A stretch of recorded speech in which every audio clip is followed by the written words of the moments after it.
Friends, welcome back to my eyebrow ভাত special series part 8।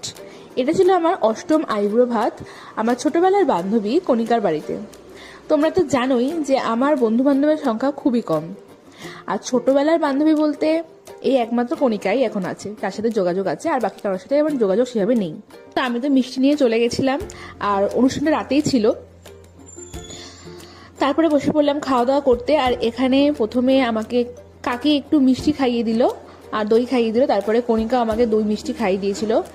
আর এখানে বেশ সিমসাম একটা মেনু করেছে, যেটা আমার খুব ভালো লেগেছে, মাটন বিরিয়ানি আর মাটন কষা। এই একঘেয়ে মাছ আর এত কি আইটেম খেতে খেতে সত্যি আমি বোর হয়ে গেছি, মানে আমি খেতেও পারছিলাম না আর। তো সেই কারণে আমার ভীষণ ভালো লেগেছে।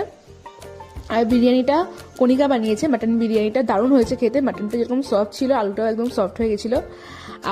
আর মাটন কষাটা কাকি বানিয়েছে, দারুণ হয়েছে খেতে। আলু দিয়ে নরম নরম মাটন, উফ, আমার তো দারুণ লাগে। আর আমি মাটন খেতে ভালোবাসি বলে প্রায় সব জায়গাতে আমাকে মাটনই খাওয়াচ্ছে। আর মাটনটা যেরকম সফট হয় আমার তো ভীষণই ভালো লাগে খেতে। আর প্রত্যেকটা জিনিসই খুব সুন্দর হয়েছিল খেতে। তারপর ছিল চাটনি পাঁপড়। আর আমি দেখো মাংসের মেটেটা রেখে দিয়েছিলাম, আমি মেটে দিয়ে চাটনি দিয়ে খাই, মানে কারা কারা এরকম খাও কমেন্টসে বলো।